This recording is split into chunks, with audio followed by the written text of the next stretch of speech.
Well, hello people. Welcome back with another tier list with Linksy. Today we are going to be looking in great detail in the wizard subclass and creating a tier list of the wizard subclass on their own. As if I was to make the video which I had in mind of making, it would take too long of a time. Now, what did I want to make? I wanted to make an in-depth analysis of each and every class, comparing the classes together and then comparing the subsequent subclasses together and have an analysis and discussion as to why they are so goddamn strong or weak. The problem that I am having is that a lot of people have this weird understanding that melee characters or overpowered one-shot abilities make a character OP. Now, yes, if you have a nuke and you use it, it's amazing because you've wiped the board clean. But what if the board repopulates itself? That is a question that I have to ask when I am making a tier list. Understandably, I've upset a lot of people when I've put Divination Wizard into the D class previously in my other video on mages and wizards.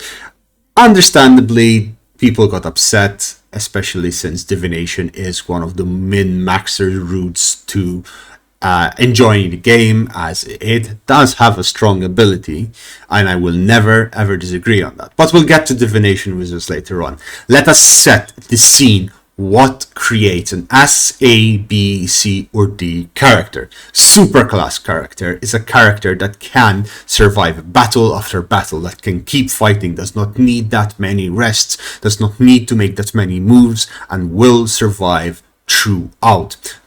The character will not need to use too many resources. Or when they do use resources, they tend to keep them for a prolonged period of time. They're able to generate enough power to stay in battle one after the other. Doesn't break your immersion of the game, and this is something that's really important.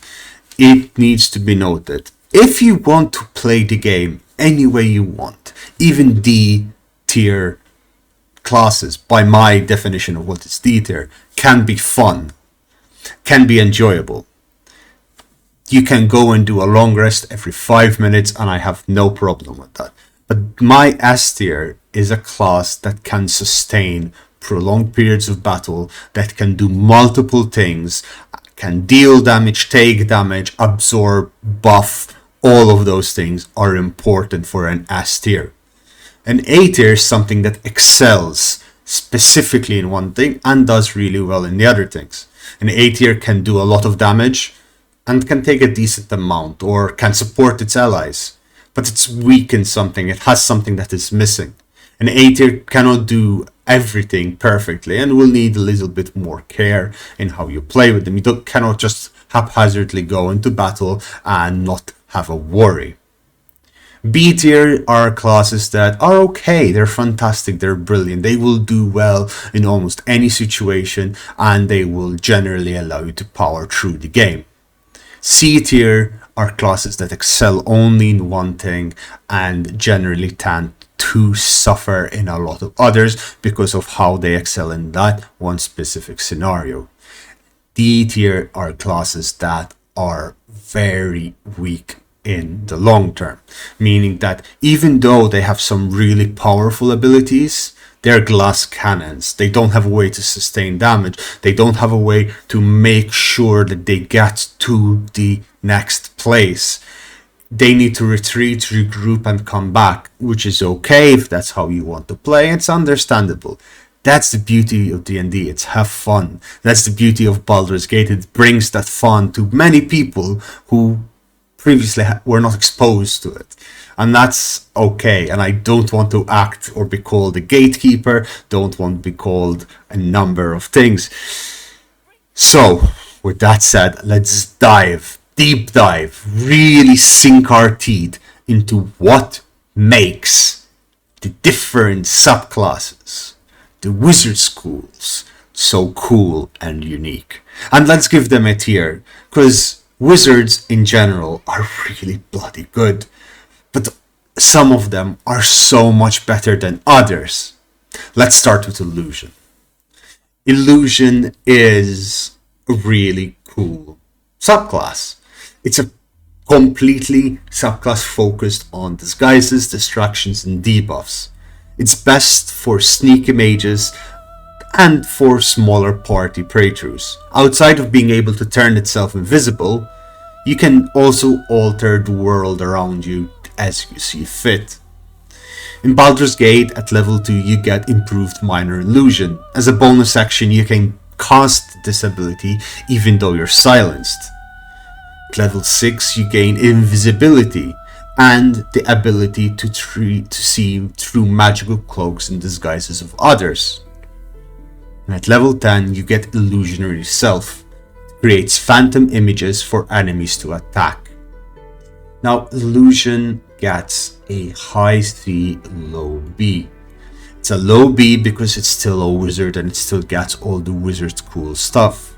It gets a high C because unfortunately all of the things that are mentioned here can be done by scrolls or other wizards.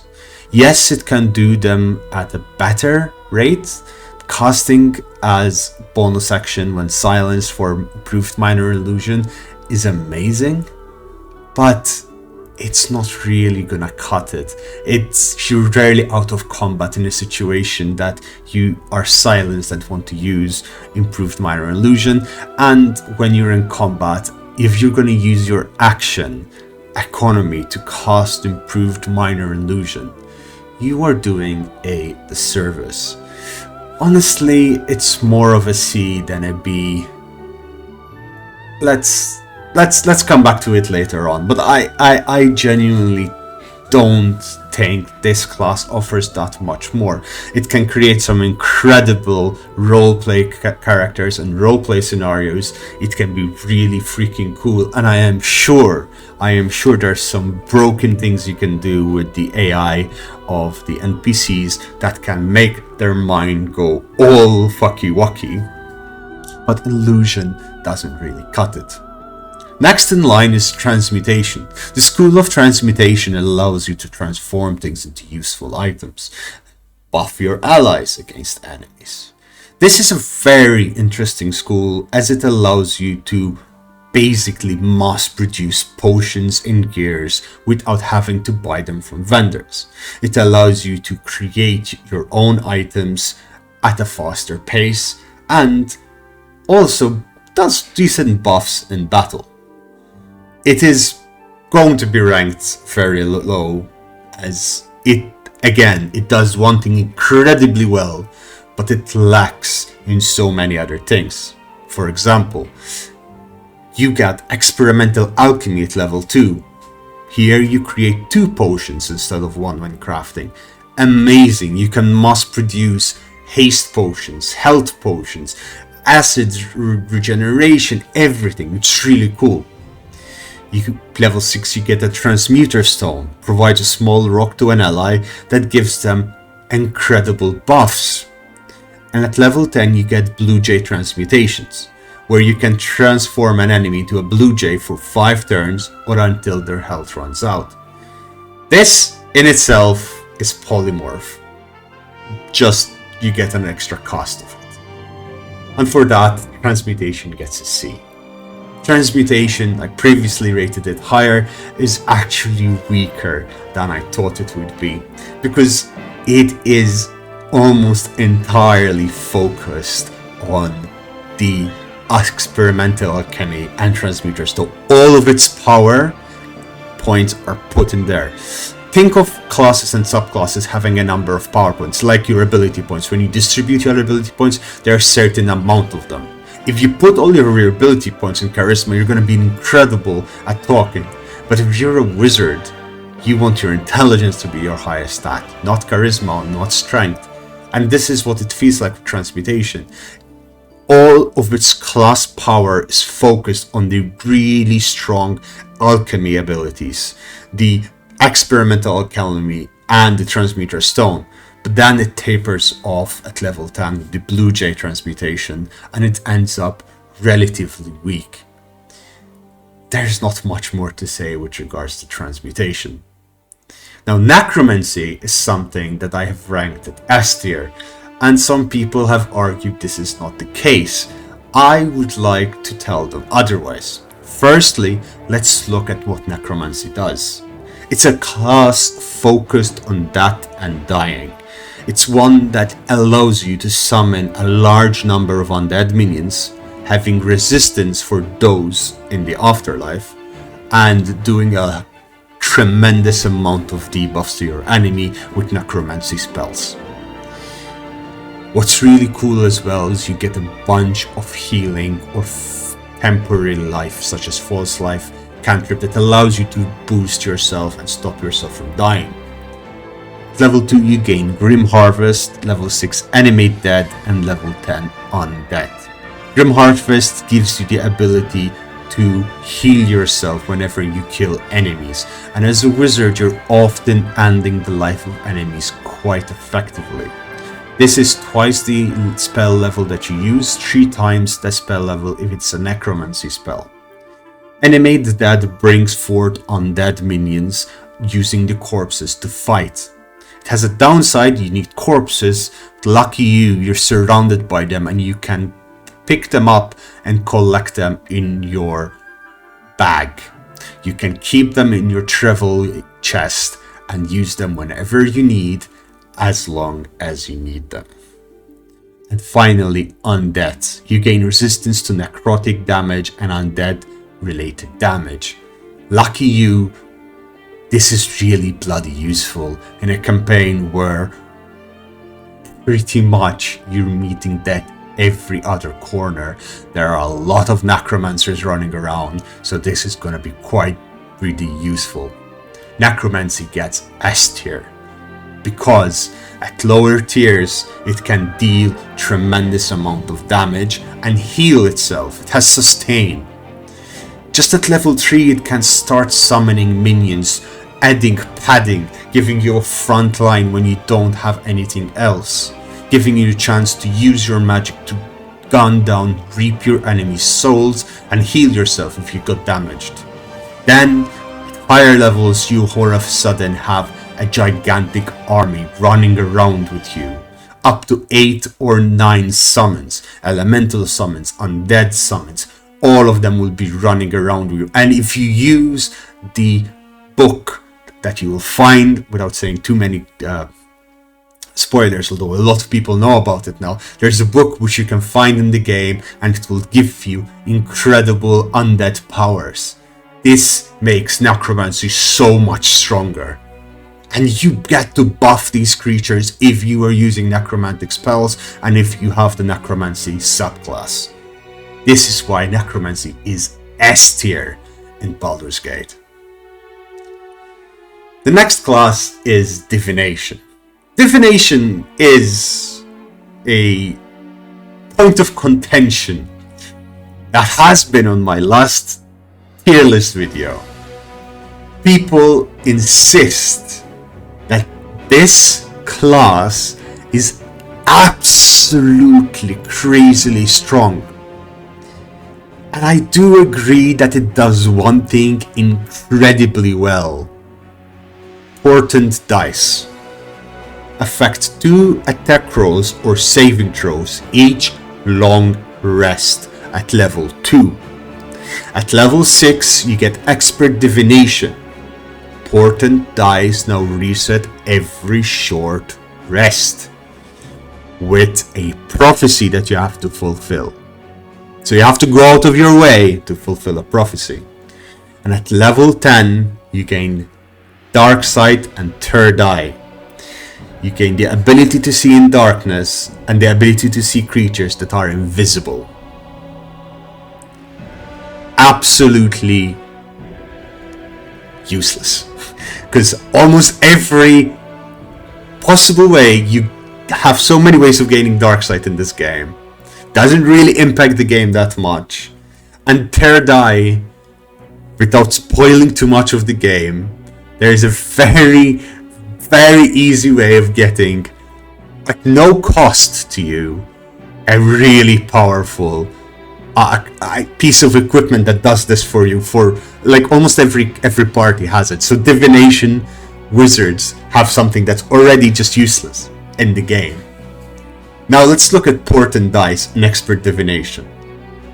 You gain a number of rolls that you can control, let's say 6 rolls between each long rest, including the short rests. That's what, 6 attacks that you can change? Okay, yes, if you meet a boss and you need to fight off the boss, oh my god! You needed to use it earlier because you were about to die, or you needed to use it earlier because you failed a check on a really important thing. It is really strong, I will grant you that. It is incredibly powerful and really useful. You can use it to cheese so many things. My cat agrees with me. But you have such a big disadvantage that comes with it. With great power comes great responsibility. Yes, and I agree with you. But that great power comes at disadvantage. You're constantly having to run to your camp. You're constantly using up your food supplies. You're constantly just avoiding fights and picking and choosing fights even more so than all the others. If I'm a necromancer, I'm not gonna give a damn if one of my minions missed a hit. Don't worry, the other 7 will hit. If I'm fighter, a barbarian, anything else, it just doesn't fill the slot. It's really strong in the early game because you can force enemies to fail and you can almost always force yourself to succeed, and that's cool. But it tapers off really damn fast. By level 4, level 5, it's already outclassed by so many other classes and subclasses. I will give Divination a C. It does something really good, and I must say I agree, but it doesn't do anything else. It just does one thing and one thing only, and a small amount of it.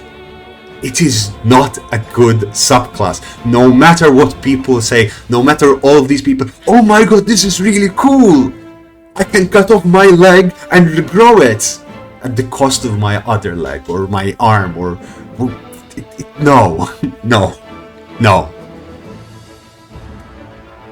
Next is enchantment.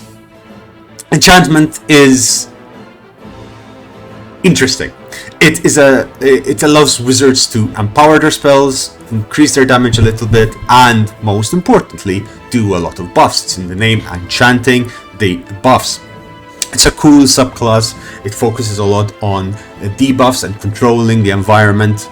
You get Hypnotic Gaze at level 2, which is really strong. You stun enemies as long as you don't take damage, but that's cool because you're at the back, you have your fighters in the front, and when enemies are stunned, they get debuffs, they get disadvantage on checks, on rolls, on getting hit, so it's really cool.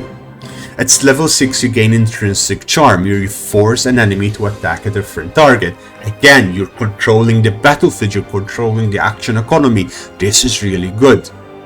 And finally, and this is a really strong level 10, Split Enchantment. All enchantment spells now target 2 enemies instead of 1. You can do 2 hold persons, you can do 2 hold monsters, you can do 2 planar bindings. This is really damn strong, and I made a mistake in my other tier list, and I gave this a much lower. It is A tier. Enchanter can be really damn strong as a support. It has a lot of damage because it's still a wizard, but then obviously it's not S tier because it just cannot do everything. It doesn't really take that much sustain, but it's really damn good. It's really damn strong. Now the final 3. Abjuration. Abjuration is a subclass meant for protecting yourself and your allies. It's great with shields, protective spells, and general defensive abilities. It is a great choice if you want to have a tanky mage. This is an incredible subclass if you want to multi-class. This will give you a number of things that will empower you and your allies. Let's look at them. Level 2, you gain Arcane Ward, creating a shield that lasts for several turns. Level 6, you get Projected Ward, giving the same shield to an ally or friendly creature. Slightly weak in my opinion, as at that point there are so many other cool things happening. Level 10, you get Improved Abjuration, increases the effectiveness of the spells and increases the quality of the wards, which is essentially a massive buff. So yeah, it's good. It's not the best, but I think Abjuration gets a solid strong B. Conjuration comes at a special place. It is one of the best subclasses as it gives you summons, crowd control, and a number of different cool tricks that the others don't get. Conjuration helps you stay alive while also makes sure the enemy is distracted, because you summon so many creatures. And it gives you Create Water at level 2. Initially I thought Create Water was a waste of a spell. I was wrong. I was very wrong. Create Water is one of the strongest spells in the game, especially if you have a Storm, a Sorcerer, or a Tempest Cleric, as it amplifies lightning damage. It doesn't conduct it, no. It amplifies it. So it has incredible synergy with lightning based attacks. You gain Teleport, allowing you to instantly move between two locations.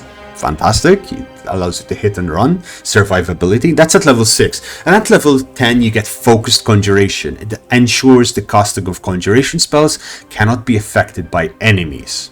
Basically, your concentration spells hold strong. Conjuration gets a solid A.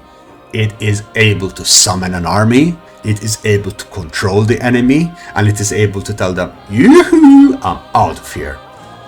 It's a really, really good subclass to have and synergizes really well when you have a cool lightning-based party. Finally, we get to the bread and butter, to the class that every kid, every person that thinks of a wizard, evocation wizard, is our mental image of what a wizard is. You're a wizard, Harry. You can cast fireballs. You're a wizard, Harry. You can summon lightning storms. These guys are absolutely maniacs. At level 2, they gain Sculpt spells. Allies take 0 damage from your AoE spells. You can throw fireballs in the middle of your party and not hurt your party, while everyone around you is getting thrown away. Chain lightning misses your party. You're able to just electrocute everyone and everything except your party. It's brilliant. Level 6, Potent Cantrip. Cantrips still cause half damage when enemies land a successful saving throw. You still do an incredible amount of damage with your cantrips, and your cantrips are just stronger. They're your bread and butter. You're going to be using cantrips more than your spells because you only have so many spell slots. And you're going to be using a lot of those cantrips, which means this is really good. It really makes sure that you're dealing that damage. And at level 10 you get Empowered Evocation. It adds your intelligence to your spells to give them more damage. Makes your spells even stronger than before. Evocation is not as strong as necromancy, but it's definitely stronger than Enchanter and Conjuration. Against my personal feelings, I will give it an A+, even though earlier I gave it an S. So there is a little bit of movement here, but let me explain. Even though it can do so much, it cannot compete with what a necromancer can. But it does really well on a lot of things. Not perfect on everything, but really well on a lot of things. And it does fight for a prolonged period of time, and it can do really damn well. Ladies and gentlemen, this is my wizard subclass tier list, my wizard school tier list. I will understand that a number of you are not going to be happy, as I've already been told many times that divination is better than almost everything else, that evocation is a D class, that necromancy is not really that strong. I hope to hear your comments down below. Let's have a debate. Let's discuss this, because this is why I love Baldur's Gate. This is why I love D&D. It is so amazing that we can have a conversation, mostly civilized. Some people were not so civilized. I mean, shame on you guys. Like, come on. And let's go. Thanks for watching. Have a lovely day. And if you have not subscribed yet, ladies and gentlemen, please do. Down below. Helps the channel. Helps me grow. You know, lovely things. Doodly-doo.